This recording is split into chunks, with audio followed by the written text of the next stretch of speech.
আল্লাহর ওইভাবে ডাকে না অন্তর দিয়ে, বাবার যেভাবে ডাকে তারা। বাবার নাম নিলে নাকি মানে তাদের অন্তরে নাকি এক ধরনের প্রশান্তি লাভ করে, নাউযুবিল্লাহি মিন যালিক।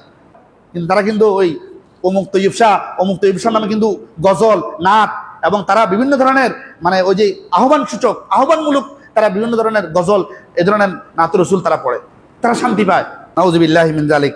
আসুন পবিত্র কুরআন ও সহিহ হাদিসের আলোকে জীবন গড়ি।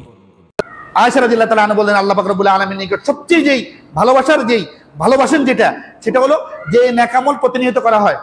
আহাব্বুল আমাল ইলাল্লাহি তাআলা আকদামুহা আদহামুহা ওয়া ইন কাল্লা। আল্লাহ পাক রব্বুল আলামিন সবচেয়ে ভালোবাসার কি পছন্দ করেন যেটা প্রতিনিয়ত আমল, যেটা মানুষ জারি থাকে। 2 আয়াত পড়েন, প্রতিনিয়ত করেন। 1টা হাদিস পড়েন, প্রতিনিয়ত করেন।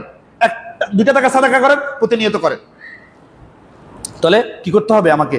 ফাআসা ইয়াকুনা মিনাল মুফলিহিন, অচিরেই তাদেরকে অচিরেই তারা সফল কাম হবে। এই কাজ যদি করেন আপনি কি হবেন? সফল কাম হবেন। কি এখানে ধন সম্পদের অধিকারী হবেন? 5 তলা বিল্ডিং, 10 তলা বিল্ডিং, গাড়ি বাড়ি, এটা না। দুনিয়াও আপনি নাজাত, আখিরাতও আপনি কল্যাণকামী হবেন। মূল বিষয়টা হলো আমাদের মুমিনের তো আখিরাতই হলো মূল। আমরা তো এখানে মানে কয়েকদিনের জন্য এসেছি। বিষয়টা এভাবে যদি নেন যে কয়েকদিনের জন্য এসেছি, কি পেলাম না সেটা তেমন একটা বিষয় নয়। কিন্তু আপনি তো আপনার ওয়াইফের তরকারিতে লবণ বেশি, এটা নিয়ে আপনি খই হুল্লোড় লাগিয়ে দেন না। কি পেলাম না, কিন্তু ওয়াইফের একটু 19-20 হলেই তাকে কি গালমন্দ করা শুরু করেন না। এখানে সফলতা নয়, সফলতা কোথায়? আখিরাতে।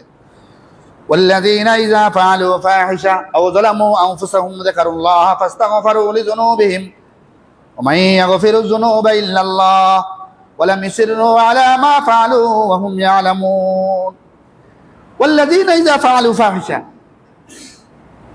আপনার গুনাহ হয়ে গেছে, আপনার কি হয়ে গেছে? গুনাহ হয়ে গেছে। যালামু আনফুসাহুম, এবং আপনি নিজের নফসকে কি করেছেন? জুলুম করেছেন। ইন্না শিরকা লাযুলমুন আযীম, শিরক হলো সবচেয়ে বড় জুলুম। আর যারা কি করে? গুনাহ করে ফেলে, নিজের নফসের উপর বিচার করে, শিরিক করে, কুফরি করে। আও যালামু আনফুসাহুম যাকারুল্লাহ ফাস্তাগফারু লিযুনুবিহিম, সাথে সাথে আল্লাহ স্মরণ এসে সে কি করলো? ক্ষমা প্রার্থনা করলো। না ভুল হয়ে যাচ্ছে, আমার ভুল হয়ে যাচ্ছে যে আমি একজন বান্দা, আমার একজন রব আছে, আমি রবের সীমা লঙ্ঘন করতে পারি না। উনি প্রতিনিয়ত আমাকে দেখছেন, আমার যা কিছু হচ্ছে সবকিছু উনি জানেন।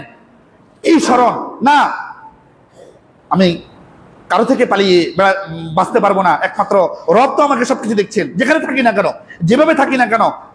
যাকারুল্লাহ, আল্লাহ স্মরণ হবে। ফাস্তাগফারু লিযুনুবিহিম, সমুদয় গুনাহের জন্য কি করবেন? ক্ষমা প্রার্থনা করবেন। তাহলে আপনার গুনাহ হয়ে যাবে, আপনার সীমা লঙ্ঘন হয়ে যাবে। আপনি নফসের প্রতি অবিচার করলেন, শিরিক করলেন, কুফরি করলেন। আপনাকে কি করতে হবে? আল্লাহ স্মরণ করেই আপনাকে বলতে হবে যে ফাস্তাগফারু লিযুনুবিহিম, আমার সমুদয় গুনাহের জন্য আমি ক্ষমা প্রার্থনা করে নিলাম। আল্লাহ পাক রব্বুল আলামিন অবশ্যই তার গুনাহ ক্ষমা করবে। আল্লাহ কি বলতেছেন? ওয়া ইয়াগফিরু যুনুবা ইল্লাল্লাহ, আর এই গুনাহ ক্ষমা করবে যে আল্লাহ ছাড়া আর কে আছে? সুবহানাল্লাহ। আর কেউ আছে নাকি? বাবা, ওলি, গাউস, কুতুব, বাবা, আল্লাহর ওইভাবে ডাকে না অন্তর দিয়ে, বাবার যেভাবে ডাকে তারা বাবাকে যেভাবে ডাকে, তারা ওলি, গাউস, কুতুব তাদেরকে যেভাবে ডাকে, মানে বাবার নাম নিলে নাকি মানে তাদের অন্তরে নাকি এক ধরনের প্রশান্তি লাভ করে, নাউযুবিল্লাহি মিন যালিক। আলা লিযিকরিল্লাহি তাতমাইন্নুল কুলুব, আল্লাহ স্মরণ ছাড়া অন্তর প্রশান্ত হয় না। আল্লাহর স্মরণ ছাড়া কি হয় না? আল্লাহ বলতেছেন আল্লাহ স্মরণ ছাড়া কি অন্তর কি প্রশান্ত হয়? কিন্তু তারা কিন্তু ওই অমুক তৈয়ব শাহ নামে কিন্তু গজল, নাচ এবং তারা বিভিন্ন ধরনের মানে ওই যে আহ্বান সূচক, আহ্বানমূলক তারা বিভিন্ন ধরনের গজল, এ ধরনের নাত রসুল তারা পড়ে, তারা শান্তি পায়, নাউযুবিল্লাহি মিন যালিক। তাহলে কি করতে হবে? মানে আপনি গুনাহ হয়ে যাবে, নফসের প্রতি অবিচার করলেন, আল্লাহর দিকে ফিরে আসতে হবে।